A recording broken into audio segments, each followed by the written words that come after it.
In this video, I'm going to be telling you 5 things that you must do before your next trip to Walt Disney World. So, this one might sound obvious, but you're going to have to buy some tickets. Now, a lot of people not sure whether to do this before they go or do it when they get there, but these days, because of something that I'm going to talk about later on in this video, so stay tuned for that, getting tickets in advance is much more important than it used to be. I would recommend shopping around online because there are usually deals to be had when it comes to Disney World tickets, and as a rule of thumb, the more days you buy, the cheaper the ticket becomes per day. For example, at the moment, many places are actually offering a 14-day World Hopper ticket for Walt Disney World, which allows you to travel from park to park for the price of a 7-day ticket. Other times there might be discount codes available, so definitely keep your eyes open for those. I've left some links in the description down below for a couple of ticket retailers that I would recommend, who I've used in the past and have been excellent regarding service and things like that. So there's not usually huge amounts of discount to be had on Disney World tickets. As you can imagine, they're very much in demand, but you can usually save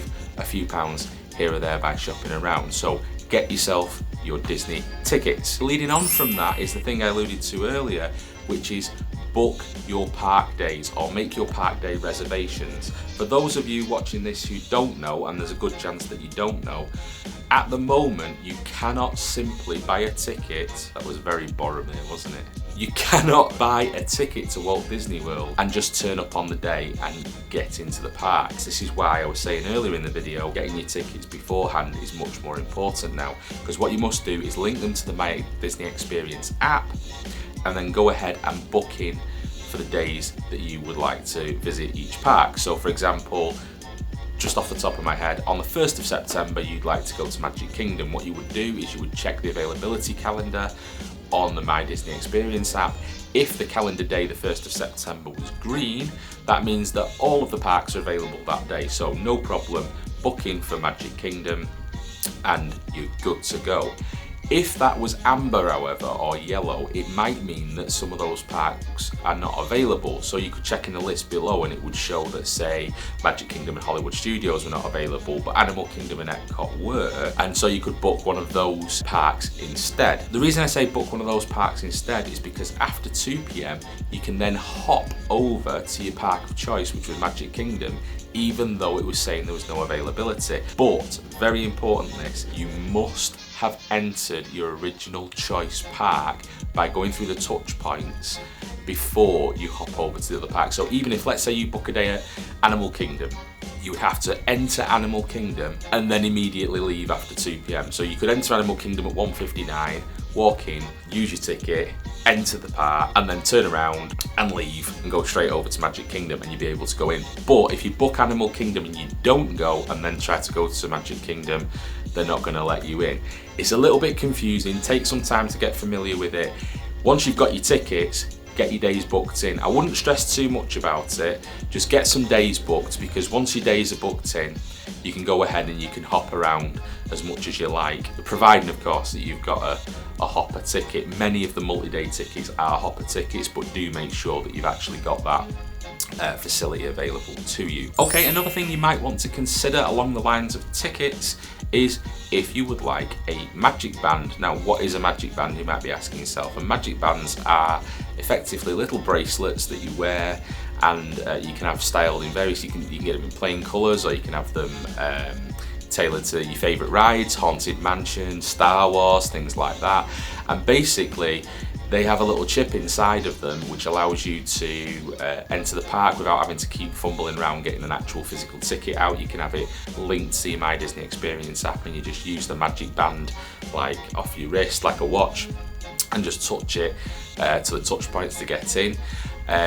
You can also use them for certain other privileges, like charging privileges and things like that if you're at hotels, but that will vary depending on where you're staying and things like that. So I like having a magic band just because it's always on me and I can just go ahead and scan into places, and it's just super easy. So consider whether you want one, and then I think if you want to order them from the UK, you actually have to do it via by using a VPN and stuff like that, because can't order them outside of the United States or something. People have been having some issues. Or you can just walk into a store when you actually get to Walt Disney World, pick yourself up a magic band from basically everywhere. Pretty much everywhere sells them. Every shop in Walt Disney World is probably going to be selling magic bands of some description. And they usually last quite a few years as well. I can't remember what the official length of time is they say they last. If I find out, I'll put it up on the screen here now. But I know I've had mine for several years and it's still going strong, because you can't actually change the batteries in them once they're done.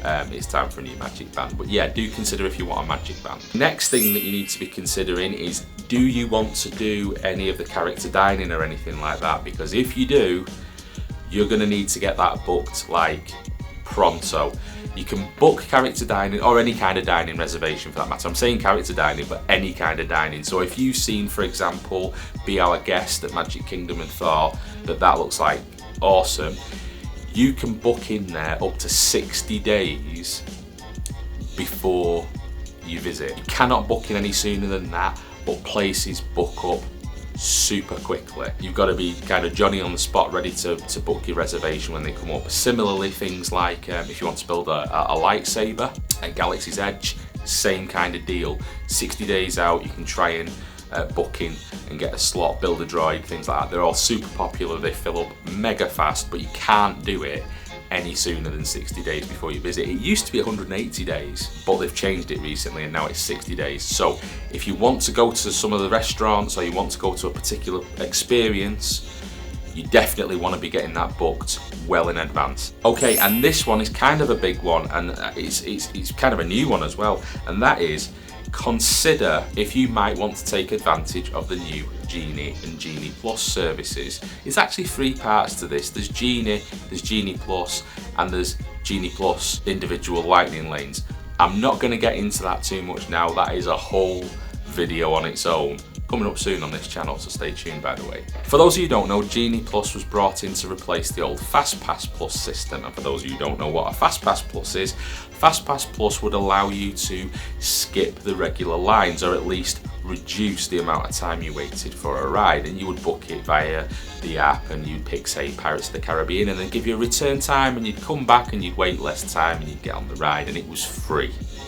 Genie Plus isn't free. That's the kicker here. Most people up in arms about it, because now to actually get a similar system to that, it is going to cost you $15 per person per day, and then effectively you can start making reservations to try and skip the regular lines. On top of that, there are then some rides that aren't included in Genie Plus, and they are classed as individual lightning lanes, and to book those you would have to have Genie Plus for $15 a day, and then you would have to book an individual lightning lane for a one-off charge per person. So for example, these are changing all the time by the way, so check it out on the My Disney Experience app, because they're constantly changing. Say you wanted to ride Expedition Everest at Magic Kingdom and you wanted to take advantage of the individual lightning lane, you would go ahead, you would book Disney Genie Plus for $15, and then you would book Expedition Everest for an additional $8 per person. Okay, so this can get pretty expensive pretty fast. But if you are really super hard pushed for time, it might be a way of getting stuff done that you otherwise would have missed out on. So do give Genie and Genie Plus and Lightning Lanes some serious consideration